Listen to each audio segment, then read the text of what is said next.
Hey everyone, Captain Glenn and I are super excited to be announcing that we will both be attending the Annapolis Sailboat Show from October 10th till the 14th. We're also going to be hosting the International Cruisers Awards, which should be an absolute blast. So get your tickets and come down to see us at the Cruisers Creating Content booth. We've got discount codes for you in the caption below. Also, this year for the first time, there are special VIP tickets where you can hang out with us and some of the other YouTube channels backstage. And also get access to all the influencer events every night. Email Jeff in the description below if you want to know more about that. We'll see you there, guys.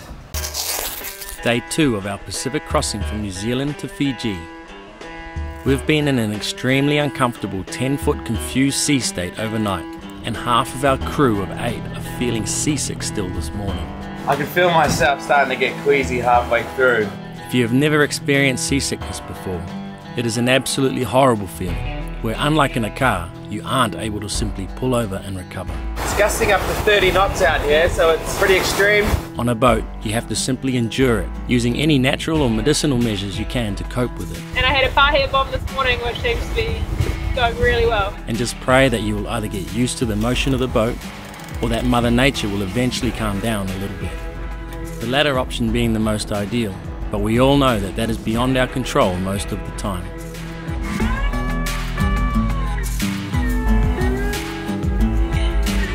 I had a cheeky chat with Neptune last night. one quick spew over the side, and so now I'm on to seasick medicine number 2, which is the Parlay bomb. It's made in a pharmacy in Parlay and it's meant to be awesome. I'm not really sure what's in it. You take one pill and then half an hour later you take a caffeine pill. But yeah, people rave about them. We'll see if that works. And then we have poor Louie not doing so well. Paula, how are you doing? I'm not doing too bad. I'm on the dry crackers this morning. Put something in my stomach and I feel a bit better. I've been a bit queasy, but that's all.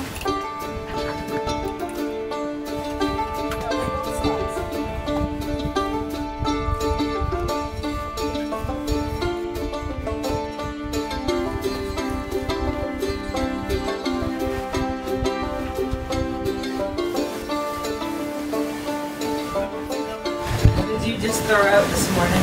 Louis' spew, I think there was about 3 litres in there. Been pretty sick, the big fella, but he's asleep now, so hopefully in the next 12 hours, or any time from now, but he can get a bit of sleep and then he overcomes it, but it's not looking real good at the moment.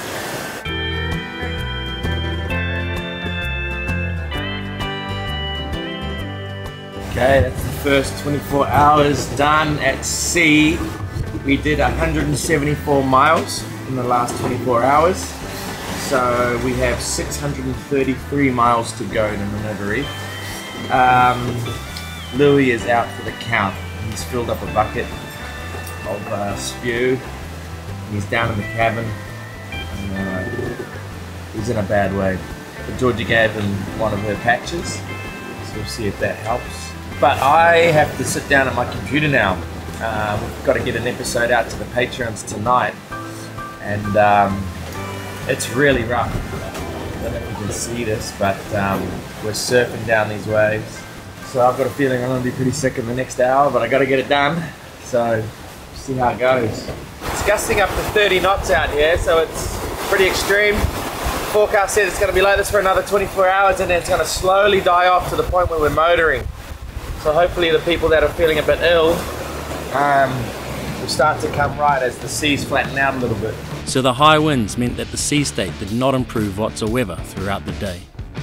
We were absolutely flying along, but conditions were very sickening.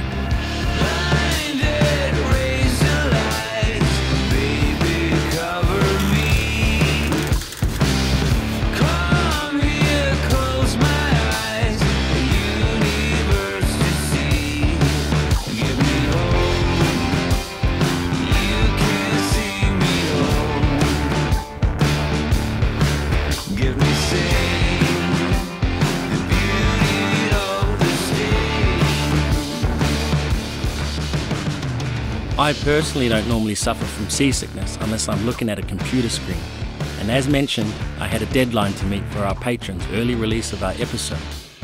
so I intentionally kept working to the point of no return. There you go. I can feel myself starting to get queasy halfway through, but we have to finish this. Literally have to get it uploaded tonight for you patrons. So stuck at it and then ended up throwing up. As soon as I threw up, I feel fine now. I could go back to it. It's weird. You don't know, do you? Nah, I still haven't been sick. I don't know if I try, like, they want to put me on a computer in the cabin and see if I get sick, like watching a spiral movie. But I don't know if I would or not then.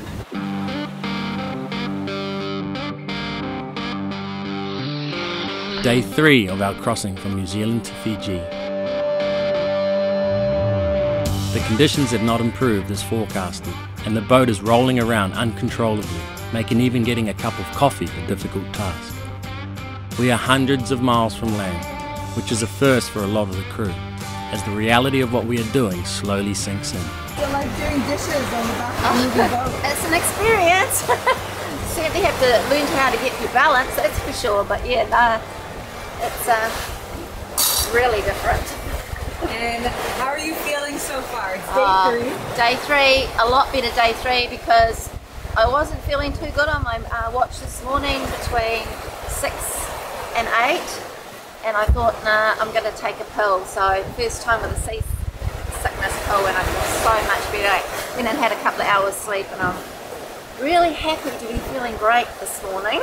It's the first time ever for me not seeing land, but I just can't get over how blue this water is. It's just so blue. Dying to get those rods out and catch a fish. I think Jamie's got a line out at the moment, but still no luck. But hopefully later today we might get something. Hopefully a mahi. Later that afternoon, the sea state did eventually calm down a little bit, so we thought we would take the opportunity to try sort out our broken lazy jack lines. It had been too rough until now to attempt to send someone up the mast. You've decorated. Yeah, I think we're going to have a go at me going up to see if we can get it up there. Serious? Yeah, we might try and motor with the waves and it might stop the boat from moving as much. But I think it's time.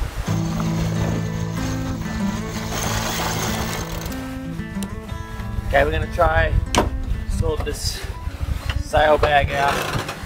Got a little bit calmer. It's actually almost chafing a hole, having it rub on the hardtop, and it's not like we can lash it up if we want to use it, so we're just going dead downwind now. It's made a little bit calmer, but I might have to motor as well to try and keep up with the swell. Yeah, really, actually, I don't like this at the best of times.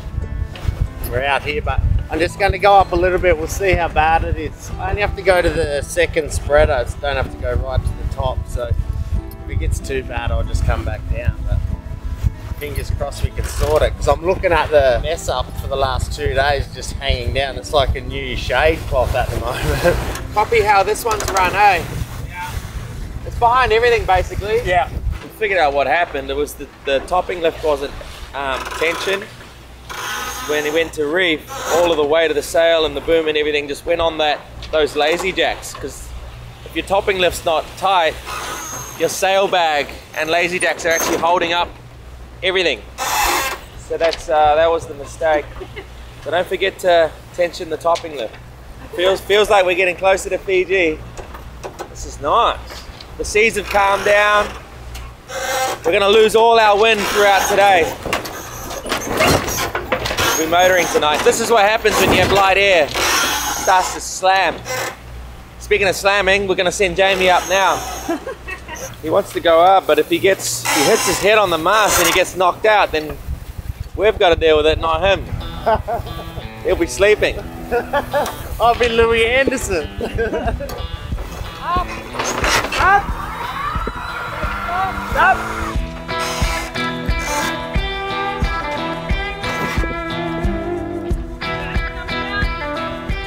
That wasn't too bad. I thought I was going to be swinging a lot more. I got my pants hooked. But we're about to throw them out anyway. Go up there. In this condition, never. Nope. Nope. Not gonna happen. So So Jamie had successfully run a new lazy jack line, and we could get our sail bag hoisted again, which contains the mainsail when we are reefed. But the forecast for today was correct as the winds dropped throughout the afternoon, so we brought out our light air sail called a Code D. But after 3 days at sea, fatigue starts to set in, and all you want to do between watches is just catch up on sleep. It's been great, but the boat has felt super empty.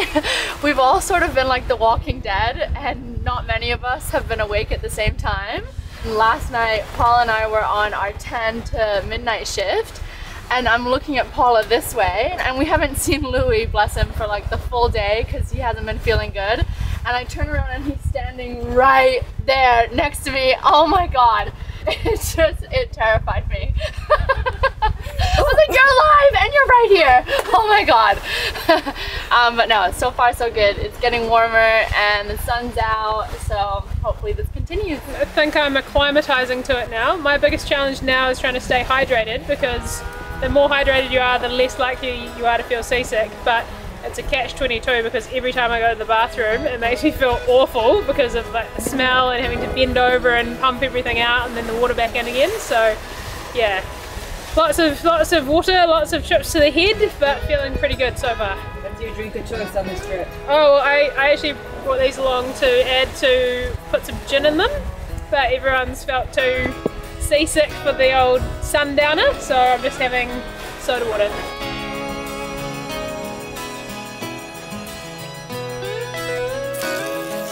Day 4 of our crossing from New Zealand to Fiji.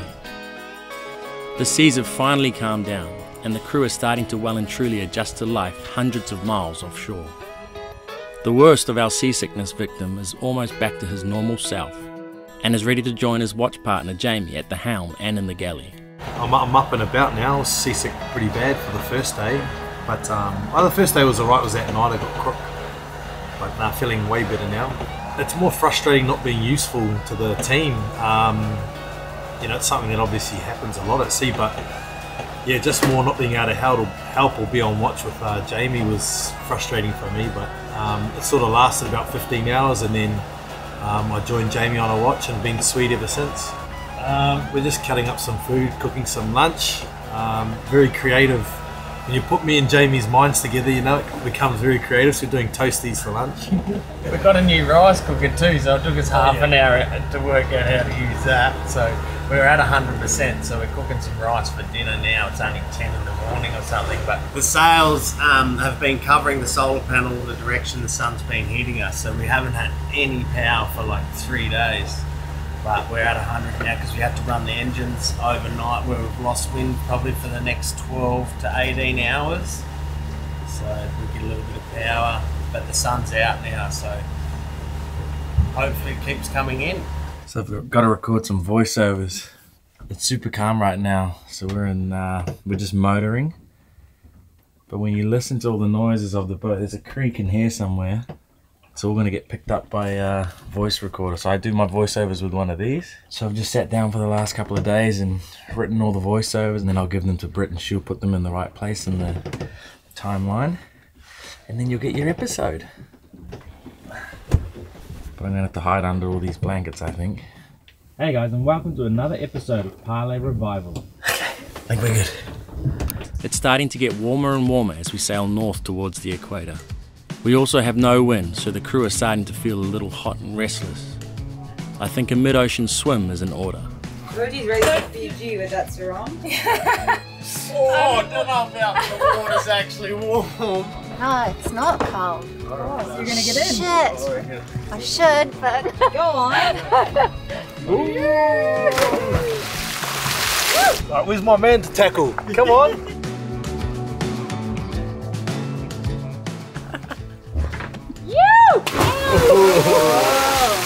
That's really warm. How blue is that? That's so good. Well, that's warm as. Oh my god, I hate cold water.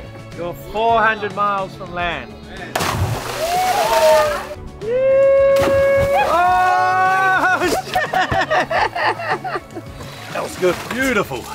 Paula, you're going to backflip off the dive? no. Okay. I was just gonna jump, but I'll go if you go, Paula. Here goes.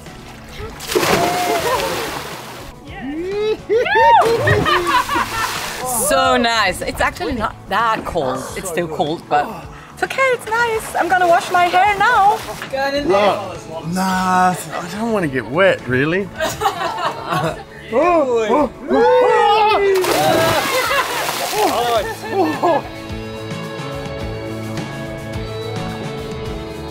you ever been out in the water this far offshore? No, it's amazing. Oh, like, yeah, bucket list adventure. It's so cool. Ticked. Paula, what about you? This is your first time out in the deep blue. First time ever, and again, bucket list, man. It's so blue. It's amazing. Does this make up for all the days of feeling a little queasy? I reckon. It sure does. It's awesome. We're 440 miles from New Zealand, 360 miles from Minerva Reef, in the middle of absolute nowhere, and there's a shark. It's funny how something as simple as a crew swim boosts morale to a new level. Makes up for all the rough seas we had over the past 3 days. This is very rewarding. As you guys know, my rule on Parlay is that we're allowed one drink at sunset, but it had taken 4 days before any of us even felt like one. It's days like this that make up for all of the rough days. We're all alive! We've been like the Walking Dead for real.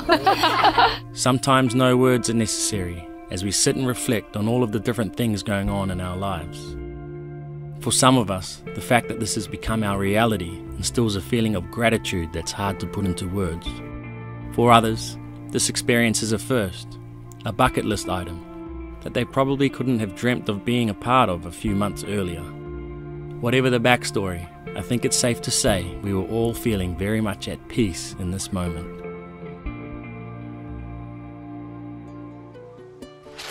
Day 5 of our crossing from New Zealand to Fiji. It had been too rough to fish for the first couple of days, but now all the rods were out and we were hoping to get a feed for the family, and it wasn't long until lunch was served. Mahi! Yeah! Oh, mahi! Beautiful!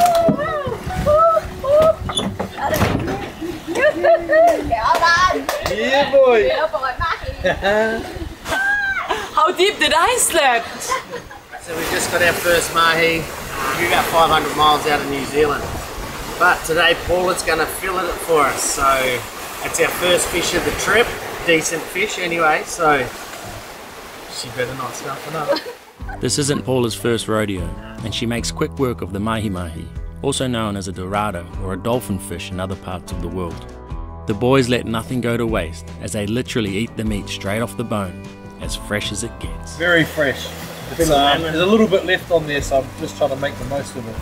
There's enough wind now to get the spinnaker out, but as we deploy it, it decides to wrap around the forestay. Luckily we have a sock for the spinnaker and we can douse it, untwist it, and have another go.